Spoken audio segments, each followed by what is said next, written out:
Hello everyone, સ્વાગત છે તમારું ચેનલમાં। તો આજે આપણે બનાવીશું પાટણનું ફેમસ સિંગ ભજીયાનું શાક બનાવવા માટેની સામગ્રી જોઈ લઈશું। 1 કપ સિંગ ભજીયા, અડધો કપ ડુંગળીની પેસ્ટ, અડધો કપ ટમેટાની પ્યોરી અને 1 કપ છાશ લીધી છે। વઘાર માટે તેલ, જીરું અને હિંગ લીધી છે। મસાલામાં લાલ મરચું પાવડર, ધાણા જીરું પાવડર, હળદર પાવડર, સ્વાદ પ્રમાણે મીઠું અને ગરમ મસાલો લીધો છે। 1 ચમચી કસૂરી મેથી, 2 ચમચી ગોળ લીધો છે, સાથે 4 થી 5 લસણની કળીને ઝીણી કાપીને લીધી છે અને કોથમીરના પાન। તો હવે આપણે શાકનો વઘાર કરી લઈશું। તો શાકનો વઘાર કરવા માટે કઢાઈમાં 3 મોટી ચમચી તેલ ઉમેરશું, સાથે અડધી ચમચી આખું જીરું અને ચપટી હિંગ ઉમેરશું। જીરું તેલમાં સારી રીતે કકડી ગયું છે અને હવે આપણે ડુંગળીની પેસ્ટ ઉમેરવાની છે। તો કપના માપથી જોઈએ તો અડધો કપ અને 2 મીડિયમ સાઇઝની ડુંગળીને મિક્સરમાં આ રીતે પીસીને ઉમેરી છે। ગેસની ફ્લેમ મીડિયમ રાખીને ડુંગળીને 2 મિનિટ માટે સાતળી લઈશું। ડુંગળી સતરાઈ ગઈ છે। હવે આપણે લસણ ઉમેરવાનું છે। તો 4 થી 5 લસણની કળીને આ રીતે બારીક કાપીને ઉમેરશું અને લસણને પણ સારી રીતે સાતળી લઈશું। ડુંગળી અને લસણ સતરાઈ છે ત્યાં સુધીમાં આપણે શાકમાં એડ કરવા માટે મસાલા પેસ્ટ બનાવી લઈશું।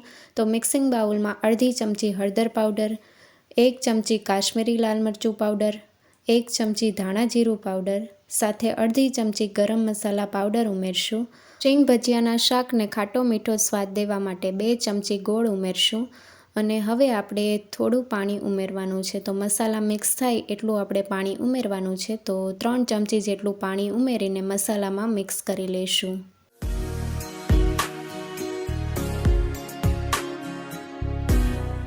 મસાલા સાથે ગોળ મિક્સ કરી લીધો છે અને આ રીતની પેસ્ટ આપણી તૈયાર થઈ ગઈ છે। હવે આપણે 1 ચમચી કસૂરી મેથી ઉમેરીને મિક્સ કરી લઈશું। તો સિંગ ભજીયાના શાકમાં એડ કરવાની મસાલા પેસ્ટ તૈયાર થઈ ગઈ છે અને ડુંગળી અને લસણ પણ સતળાઈ ગયું છે। તો હવે મસાલા પેસ્ટને આપણે શાકમાં એડ કરીશું અને મિક્સ કરી લઈશું।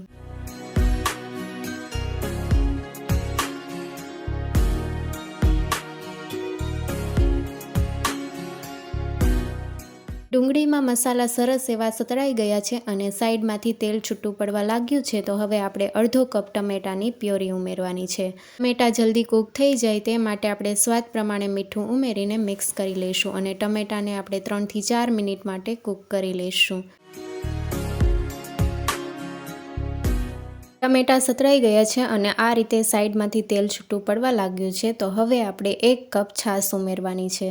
છાશ ઉમેરીએ એટલે આપણે થોડી વાર માટે ગ્રેવીને ચલાવતા રહેવાનું છે, નહીં તો છાશ ફાટી જશે। તો આ રીતે આપણે 1 મિનિટ માટે ચલાવતા રહીશું અને હવે આપણે એક ઉકાળો આવવા દઈશું। સિંગ ભજીયાના શાક માટે ગ્રેવી તૈયાર થઈ ગઈ છે। તો હવે આપણે સિંગ ભજીયા ઉમેરશું। તો કપના માપથી જોઈએ તો 1 કપ સિંગ ભજીયા મેં લીધા છે અને હવે આપણે ગ્રેવીમાં મિક્સ કરી લઈશું અને 4 થી 5 મિનિટ માટે સિંગ ભજીયાને ગ્રેવીમાં કૂક કરી લઈશું।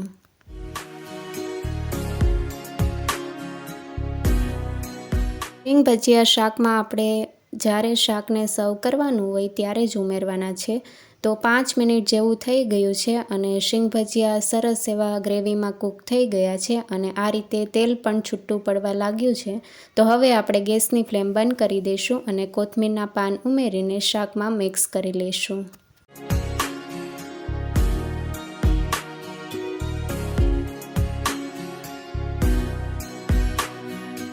શાકને ચમચાથી બતાવું તો આ રીતે શાક તૈયાર થયું છે અને હવે આપણે સર્વિંગ પ્લેટમાં સર્વ કરીશું। ખાટું મીઠું સિંગ ભજીયાનું શાક તૈયાર છે।